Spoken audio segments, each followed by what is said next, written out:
Hi there, and welcome to Naturally Recovering Autism. I am your host, Karen Thomas, and I want to thank you so much for being here and being a proactive parent and getting the resources that you need to let your child live their most fulfilling and independent life possible.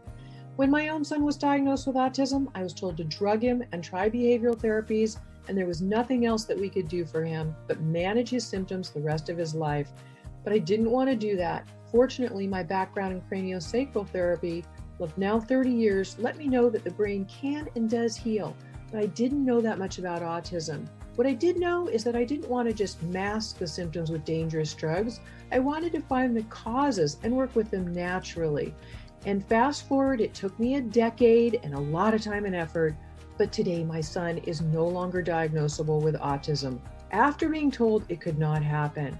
So I'm here to share with you valuable resources to save you the time and some of the expense that I had to spend to figure it out, and to help you let your child lead to their best results possible. Every child's level of recovery is different, but we know that children who couldn't sleep through the night are sleeping now through the night and happily. Their immune systems are now strong where they were once sick all the time. Children who were nonverbal and their parents were told they could never speak are now speaking. Children who were getting D's and F's in school are getting A's and B's, and those that were so anxious all the time and couldn't sit still and were uncomfortable in their own bodies are now calm and happy and relaxed, and they're leading fulfilling and independent lives with friends. This is what we want for our kids. So I'm here to share the resources with you so that you can get the best results for your child, the best possible. And you can start that right now with my free download of the top 7 foods to eliminate beginning today, of the top foods that are the most inflammatory and toxic that are contributing to those physical and behavioral symptoms of autism that your child is having. They're making his life uncomfortable. So you can get that right now at naturallyrecoveringautism.com/7 foods. And feel free to share that with anybody you know who would be interested. And I will also link to it in today's show notes. There's, of course, a lot more than diet, but this is something you could start doing today that will begin to reduce those symptoms. And I'm happy to share everything I can with you. So right now, let's dive into today's episode. Hi there, and welcome to Naturally Recovering Autism. Thank you so much for being here today and being with us, and really for doing such a fantastic job as a parent. I know the challenges that go with having a child with autism, and the fact that you're here and your willingness to educate yourself, to learn further resources to help your child improve your family's health means everything, because we literally are the key to our child's success. And even statistically, it's rated and known that a child's success with autism is 50% higher when a parent has more education and is implementing. So you do make the difference. So thank you again for being here. Today I'm going to talk about when healthy or so-called healthy foods aren't really so healthy. Some things that you might need to know about. There's things like thallium and heavy metals and mycotoxins in that. But I'm also going to give some resources on what you can do about it. You know, I'm not all about doom and gloom. I'm about educating you and then showing you what you can do to help make that better, improve. This is episode number 234. So all show notes will be at naturallyrecoveringautism.com/234. So leafy greens, as wonderful and important as they are, actually can contain some heavy metals today. So things like beans are also very, very contaminated with mold mycotoxins, as well as inflammatory and whole grains. There's even a book by David Perlmutter, who is a neuroscientist, who his book is called Grain Brain, and talking about how bad whole grains are actually for your brain. And I know this can be really surprising, especially if you're vegetarian, and a lot of people think, oh, aren't these supposed to be good? But there are actually a lot of detrimental things. But what I want to talk about today is about the toxins that can be in these foods from the crops. So, they can be incredibly nourishing at times, but there are also some downsides. Again, inflammatory, but the toxins in them can, lead to other things that can, be a further problem. Certain crops will actually accumulate heavy metals, And there are common pantry staples that harbor mold and mycotoxins. And so all of this can overwhelm the body's natural detox systems, especially in people with sensitivities or impaired detox pathways. Well, of course, we know that means children with autism or anyone with autism. Those detox pathways have been flooded with toxins. There are pathogens and infections in the body. And we want to strengthen, and we can strengthen those detox pathways, even repair them and build them back up. And you know that this is what I do in my program if you've been with me for a while or if you're a member. We need to make sure that we start with a foundation first, which is healing the gut, and then strengthen up from there and do further detox from there. So first I want to talk about something that a lot of people just don't know anything about, and it is very important to know. And it's called thallium. And thallium is in leafy greens, and it's especially kale, chard, and mustard greens. And they're called what botanists apparently call hyperaccumulators. They're very efficient at pulling minerals from the soil, which can be a good thing if the soil is good. But the problem is that they don't distinguish between minerals that you want and metals, heavy metals, that you don't want. So if the soil contains thallium or other heavy metals, those greens will soak it up. And thallium exposure, just to give you a little background on it, can lead to issues such as oxidative stress and mitochondrial dysfunction. And I'll link in the show notes to an episode I did on mitochondria, but it is a powerhouse of the cell. And so we need to, and when the cells aren't functioning properly, our bodies break down. So we need to keep the mitochondria strong. Thallium also damages DNA strands, so it can actually break DNA strands. Also, thallium causes a lot of neurological symptoms and mood changes. Well, this doesn't mean that kale itself causes depression. It's the neurological issues and the issues that come with the toxins on it. So for people already dealing with inflammation or impaired detoxification, thallium becomes one more burden on the body that it has to manage. And it can, these little things can really add up to not being so little and causing, and even enough to cause full-blown symptoms of autism. And so what we want to do is look at, why can my child with autism be more sensitive? And of course, what can we do about it? So first of all, let's just go back up a step here. So a lot of parents intuitively notice really that their child on the spectrum is more sensitive to certain environmental triggers than other children. And there are lots of reasons that this can happen. Again, those detox pathways being backed up, their poor detox pathways in the first place. We all know, heard about the MTHR gene mutation, MTHFR gene mutation. And that just means basically that the detox pathways aren't working that well. And yes, we can strengthen them and their body can be stronger and you can have more defenses.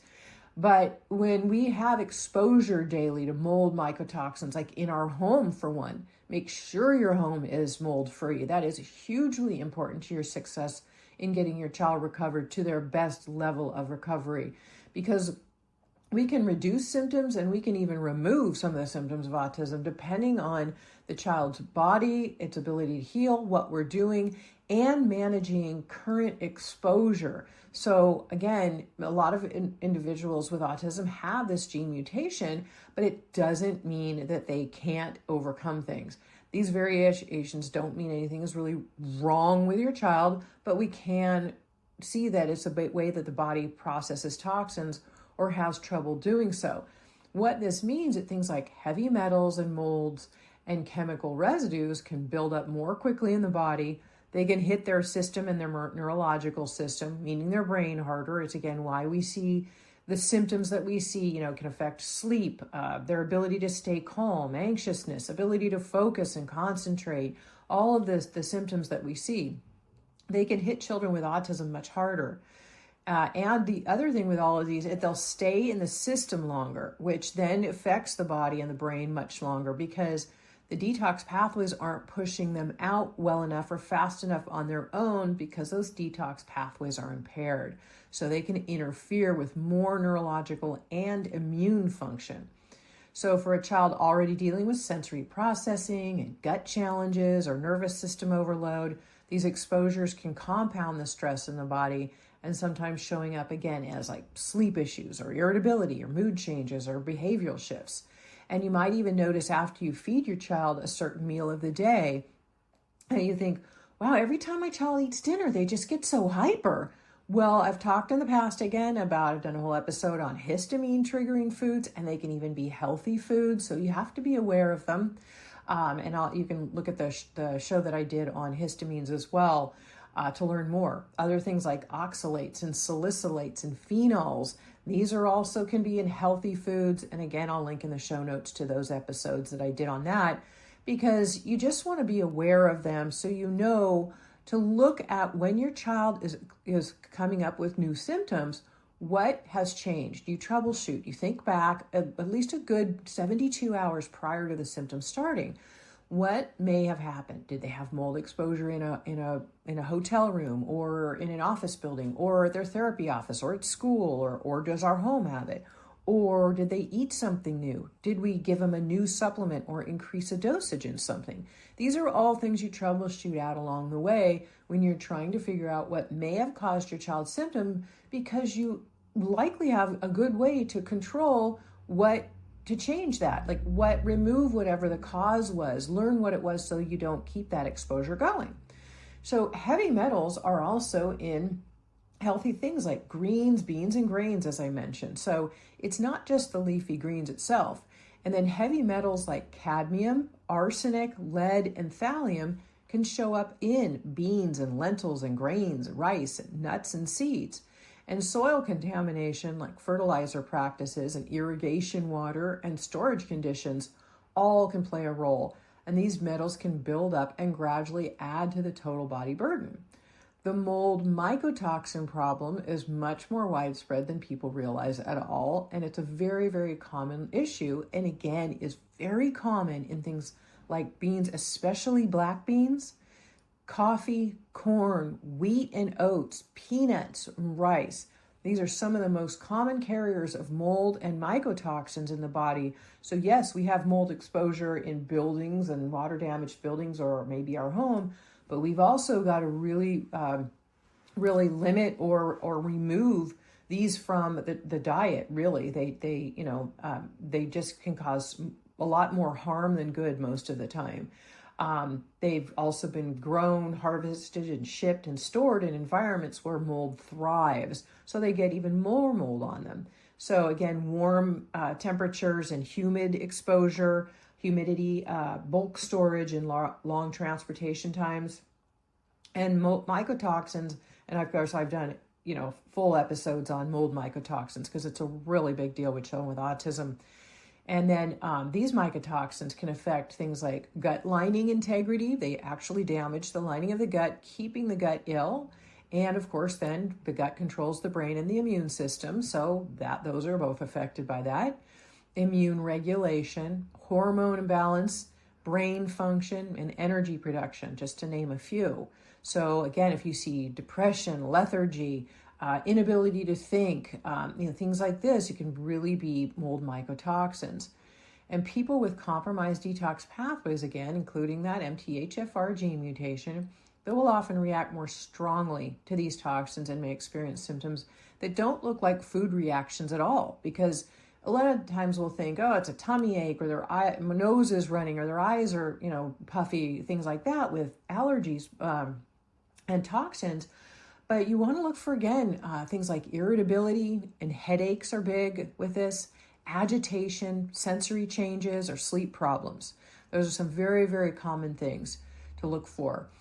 Glyphosate is another big layer to the puzzle, and I have done an episode with Dr. Stephanie Seneff, who is just a brilliant mind and one of the foremost authorities on studying glyphosate and its toxins. And I'll link to that in the show notes for you so that you can learn more specifically about glyphosate. It's very, very important. And it's a widely used herbicide, also found in Roundup weed killer, that people are spraying on their lawns, or a neighbor might be spraying, or they sprayed it at the park where your child played today in the grass or around the playground and you didn't know it. But they're also being sprayed on many food crops. And why they do that is to dry the crop before harvesting so they can get it out on the, get it back out on the market faster. And so they're trying to make more money faster and in compromising the health of an entire country, especially in the United States. It's been banned in a lot of European countries, maybe all at this point, I believe, but the US still totally allows it. So you got to be really careful when you're eating food here in the US. Things like, again, same ones, beans, grains, including wheat, heavily sprayed with it, oats, corn, soy, certain leafy vegetables. Make sure you're eating organic, and even organic you need to wash because things in the soil can be pulled out. And again, we're going to talk, of course, a bit about how to detoxify these because, I'm all about detoxifying daily. Don't wait until there's a problem. You start today, and that's a way to help with some prevention because we are all exposed to toxins in our environment every single day, regardless of how good we eat, how much care we take of ourselves.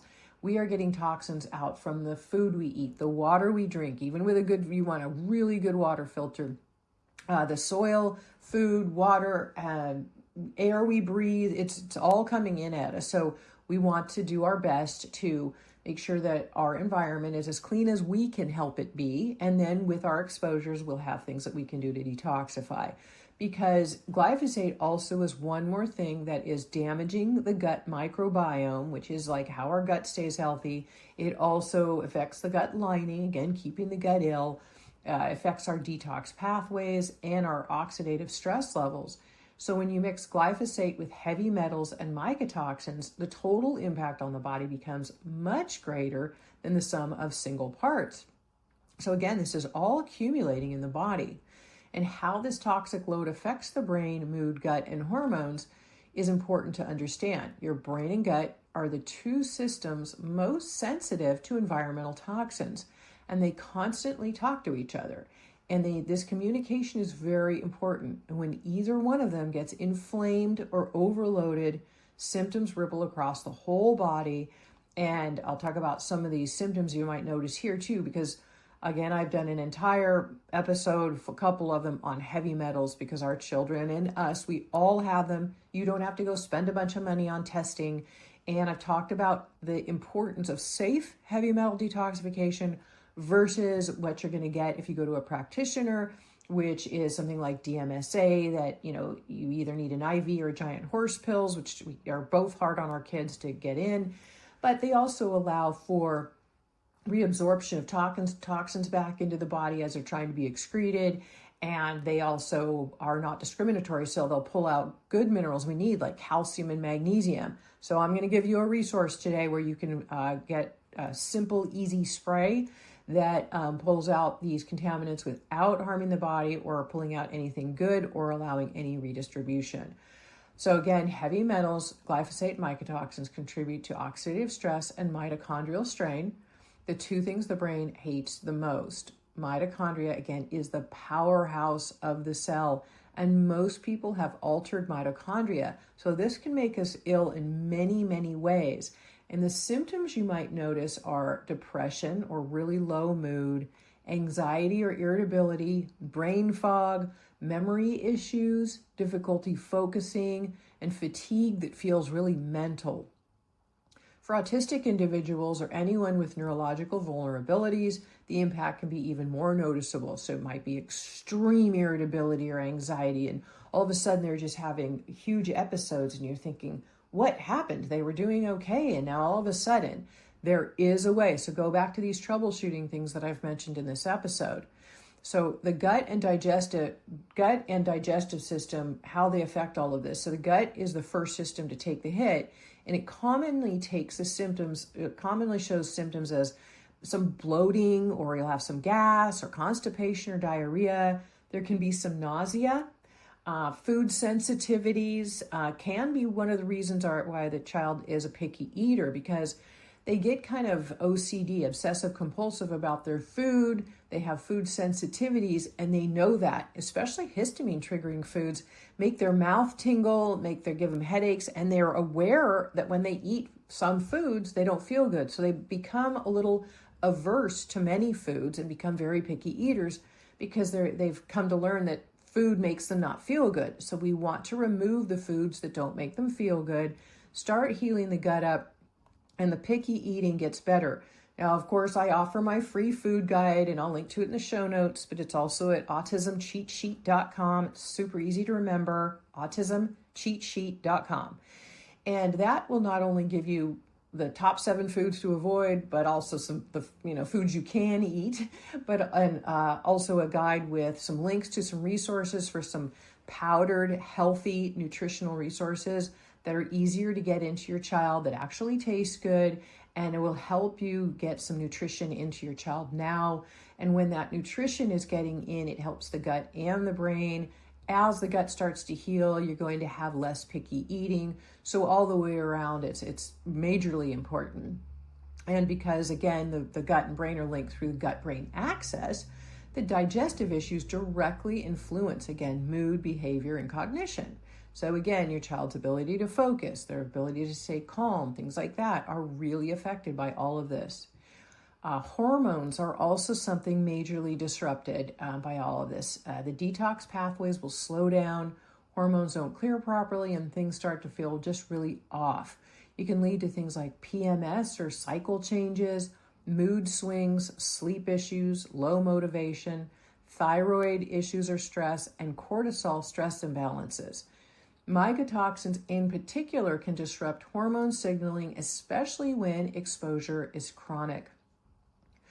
This is how nutrition can help. So one of the things that is in eggs is something called choline, and choline is found to be helpful with liver detoxification, methylation, again, part of that MTHFR gene, right? M stands for methylation. So the methyl factor in the body is helping the detox. So even eggs are helping with that. Bile production, which helps remove the toxins, again, supporting the liver and the gallbladder, helps with cell membrane repair, brain function, and hormone balance. So if anyone's ever told you eggs are bad, I'm here to tell you they're wrong, and eggs are actually quite good for you. There are ways to desensitize your child from any egg allergies if they have them as well. I have an episode that I did on allergy elimination, and I can also link to that in the show notes for you. So again, with this MTHR gene variation and sluggish detoxification, these choline-rich foods can lighten the load a lot. And some of the top choline sources are, as I mentioned, eggs, but salmon is also good, grass-fed beef liver, poultry, again, organic only, and some leafy greens from clean soil. Cruciferous vegetables like broccoli are particularly good, but you definitely want to make sure that they're organic, because as those flowering types of greens grow, they grow around and into themselves. So if they're sprayed with anything, it gets on the inside and it grows over it. So it's hard to wash off. So you really want to do your best to make sure you're eating organic. So I'm going to link to how you can detoxify heavy metals in a show that I did on that, an episode on heavy metal toxins, and I'll link in that episode to studies on the product that I will offer to you, and also a discount code that the company gave to me. So this is all, again, going to be at today's show notes for you, where you can grab everything at naturallyrecoveringautism.com/234. So again, how to reduce the exposure without getting overwhelmed. You can rotate your greens. Variety definitely prevents buildup of any one specific metal, so you can rotate things around. Eat very little to no beans and grains. Really just looking for organic, glyphosate tested, or mycotoxin tested brands when possible. Always rinse and soak beans and grains before you eat them, if you eat them. And also support daily detox gently. And the heavy metal detox product that I linked to here is a daily thing that's super easy to take. It's a spray that tastes like water. I personally use it a couple times a day myself. I have both of my kids who don't even live with me on it anymore, and tell them, you make sure you're spraying every day, because I want to make sure everybody's, practicing prevention. Also supporting detox gently. Things, again, like eggs and beets. Don't go heavy on the beets because they're really good for the liver, but they have a lot of sugar in them. But Beets, lemon is really good. Lemon is great for the liver and helps detoxification. Garlic, again, cruciferous veggies like broccoli. Hydrating, proper hydration is very, very important. And I also did an episode on the top 5 ways to help, or some 5 ways to help keep your child more hydrated and help them drink more water, because I know that water doesn't always taste very good for them, or they don't like the taste of it. So I've given you some natural and healthy ways to get more water in them. We don't want to be drinking, some of those junky products that are on the market. Just, I'm not going to mention any by label name, but many of those are bad. So I have a show that I did for you to help you get some hydration in with water that you can actually make to taste better naturally and, with a healthy way. Movement and exercise are really important. They help the body detoxify. They help move the lymphatic system, as do far infrared saunas, which I also can link to for you in the show note of the one that I personally have in my own home. And it's mobile, you can move it around, it's small, it heats in seconds, you can sit in it, you open the front of it, and so your child could just sit in it, and you could sit next to them and talk to them for 5 minutes while they're in it even. But the far infrared saunas are great for helping to detox really, really well. And in general, you want to lighten the overall burden. Small changes, cleaner food sources, and more variety, like choline-rich foods and regular detox, all add up. And the bottom line is that healthy foods are not the enemy, but the world that they're grown in has started to become more complicated. And leafy greens and beans and grains really carry a lot of these heavy metals, mycotoxins, glyphosate, and storage-related contaminants from how they were transferred and stored even prior to getting to your home. For most people, this creates a mild burden, but for individuals, especially children on the autism spectrum, who commonly have the MTHFR mutation or naturally slower detox pathways, then these exposures accumulate more easily and affect the brain, mood, gut, hormones, and overall resilience of the body. So awareness is empowering, and that's what you're doing here now, is learning. We're here to get educated, and I'm here to share education and resources with you so you have the knowledge to make better choices and to make preventative choices and to know what to do. And when you understand these hidden exposures, then you can choose foods that support healing and not stress the system. Be more aware of your environment and being more knowledgeable of the food that your children are eating. And also, please get my free food guide to help you understand what the top 7 foods are to avoid. And then also a list of foods that you can have, as well as a guide to help transition picky eaters and get more nutrition into them now. So that is all available to you on the show notes page at naturallyrecoveringautism.com/234. I hope that this has been helpful for you as always, and thank you again for being here. If this has been helpful for you and you have a friend, relative, any loved one, anyone you know who you think could benefit from this resource, please share it with them. And please share, my website, naturallyrecoveringautism.com, with them. Let people know these resources are available. I give them for free. This is something I give to the community on a regular basis to educate, and it's there for the taking. So please share these resources I share with you with others in need, because with 1 in 31 kids being diagnosed with autism today, there are a lot of us out there, and our community is looking for this support and maybe hasn't found me yet. So if you could share it, I'd appreciate that. And thank you always for what you are doing as a fabulous parent, because you, again, are the key to your child's success. Thanks again for being here, and I look forward to seeing you soon.